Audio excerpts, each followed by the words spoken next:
Hello, everyone. Welcome back to Smart Travel Advice. I am Mia Parker, and today Frank and I are talking about 6 new cruise rules in 2026 that will change how you travel forever, focusing on cruise passengers, cruise lines, cruise regulations, boarding denial, and onboard policy changes. Hi, Mia. Let us start with a mistake that can ruin your vacation before you even unpack. Imagine standing at the cruise terminal. Your bags are tagged, but the agent looks at your passport and shakes their head. You are denied boarding, and the ship sails without you. It happens more often than you think. But why would an unexpired passport get you turned away? It comes down to a rule many international countries enforce for cruise arrivals. They require your passport to be valid for at least 6 months beyond your departure date. So, even if my passport is valid on the day I travel, I could still be denied boarding if it expires 4 months later? Exactly. Your passport might be perfectly valid for leaving the United States, but the countries on your itinerary set their own entry requirements. If you do not meet those rules, the cruise line will not let you on the ship. They check this very closely at the terminal. How can passengers avoid this trap? Should they just assume they need 6 months of validity for every trip? It varies by destination, but a good practice is to always check the specific entry requirements for every country on your itinerary. You can find this official information on the United States State Department website. If your passport is getting close to that 6-month window, renew it well before your trip. Let us move to something most of us pack without thinking. Modern cruise cabins never seem to have enough outlets for our phones, tablets, and watches. So, it is completely natural to toss a power strip into your suitcase. But when you get to the terminal, security opens your bag and takes it away. That is right, Mia. This catches thousands of travelers by surprise. There is a very strict safety policy at play here. So, what exactly makes a standard household power strip so dangerous on a cruise ship? It all comes down to surge protection. Cruise ship electrical systems are built differently than the wiring in your house. If you use a power strip that has a built-in surge protector, it can create a severe fire hazard. Because of this, cruise lines have updated their safety policies. Any power strip with surge protection will be taken by security. I had no idea the wiring was different. How can a passenger know if their power strip is allowed? You have to bring one that specifically does not have surge protection. When you check your device, or if you buy a new one, look for a label that simply says it is non-surge protected. Cruise lines only permit these basic power strips. What about other things we plug in, like small travel irons or coffee heating elements? Those also fall under the extended prohibited items list. Cruise lines ban almost all external heating elements because they are major fire risks as well. Just bring a basic approved plug adapter and leave the heating devices at home. Let us talk about a major health stressor for passengers. Many travelers take medications, like insulin, that have to be kept cold.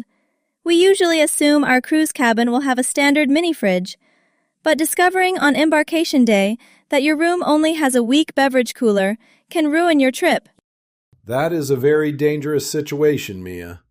Those standard cabin beverage coolers do not get cold enough to store medicine safely.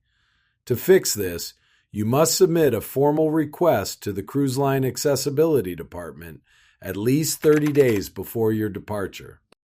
30 days before departure? That is a strict deadline. What happens if someone forgets and just asks their room steward on the first day? The steward might not be able to help.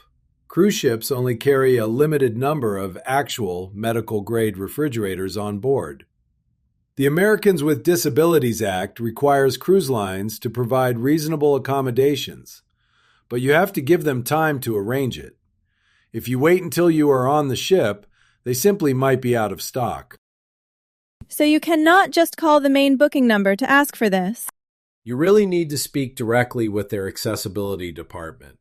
When you make the request, they will allocate a medical-grade refrigerator for your stateroom. This ensures your insulin or other medications stay at the exact temperature required for your entire vacation. Let us talk about a financial disaster that many older travelers do not see coming. If a medical emergency happens at sea, many passengers assume their standard Medicare policy will cover the ship doctor or an emergency rescue. But thinking you are protected by Medicare on a cruise can leave you with a devastating medical bill. That is one of the most expensive assumptions a cruiser can make, Mia. Once your cruise ship sails outside of United States waters, standard Medicare does not provide coverage. If you have a heart attack or fall and break a bone at sea, you are financially responsible for the out-of-pocket costs. So if Medicare does not cover anything outside the United States, what happens if the ship doctor says you need immediately to be airlifted to a hospital on land? That requires a ship-to-shore medical transport and often an emergency medical evacuation back to a proper hospital. Those evacuations can cost tens of thousands of dollars. The cruise line will not cover that cost for you. That is why it is highly recommended to purchase dedicated travel insurance before your trip. Does any basic travel insurance work? Or do passengers need to look for specific wording when they buy a policy? You must read the fine print. Make sure the travel insurance specifically includes coverage for emergency medical evacuation and ship-to-shore transport. Without those exact protections, you could be left owing tens of thousands of dollars for a helicopter rescue. Never rely on standard Medicare for an international cruise. Let us look at a very common mistake passengers make when trying to save money on drinks. It is incredibly common for a traveler to pack a favorite bottle of liquor, a six-pack of beer, or a few extra spirits in their checked luggage. But when they arrive at the ship, they get called down to security because their bags have been flagged and the alcohol gets confiscated. That is exactly what happens, Mia. When it comes to packing your own drinks, there is a very strict rule across the industry. Cruise lines strictly prohibit passengers from bringing any liquor or beer on board.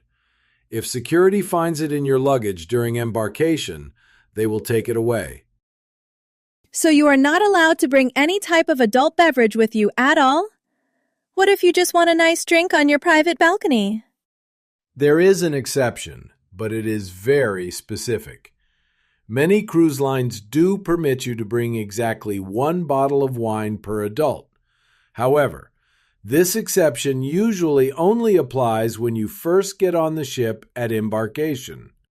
Are the physical limits exactly the same for every single cruise ship? No, they vary. Each cruise line sets its own specific age limits and quantity restrictions for alcohol. While one bottle of wine per adult is a standard policy for many lines, you cannot assume it applies everywhere. You must check your specific carrier policy before you pack your bags to avoid losing your items at the security checkpoint. Let us talk about one of the most frustrating announcements you can hear on a cruise. You wake up excited to explore a specific island, grab your beach bag, and then the captain comes over the loudspeaker. Because of wind or weather, the ship is skipping the port entirely. Passengers immediately rush to guest services to demand a refund for the missed day. That is a very common reaction, Mia. But those passengers waiting in line are going to be disappointed. When you book a vacation, you agree to a passage contract. That legal document explicitly states that cruise lines reserve the right to change itineraries due to weather or safety concerns. So, if it is in the contract, does that mean the cruise line does not owe you any money or compensation for changing the trip? Exactly. Under the passenger contract, the cruise line is generally not liable to compensate you for missed ports. You are paying for a voyage at sea, not a guaranteed stop at every single destination on the map. That feels like a tough loss for passengers. Are there any exceptions where someone might actually get something back for a canceled stop? It is only possible if it is explicitly specified otherwise in their own terms. Some lines might choose to offer a small onboard credit as a customer service gesture, but legally, They are not obligated to do so. Per the passage contract you agreed to upon booking, safety and weather dictate the schedule, and you are not generally entitled to compensation.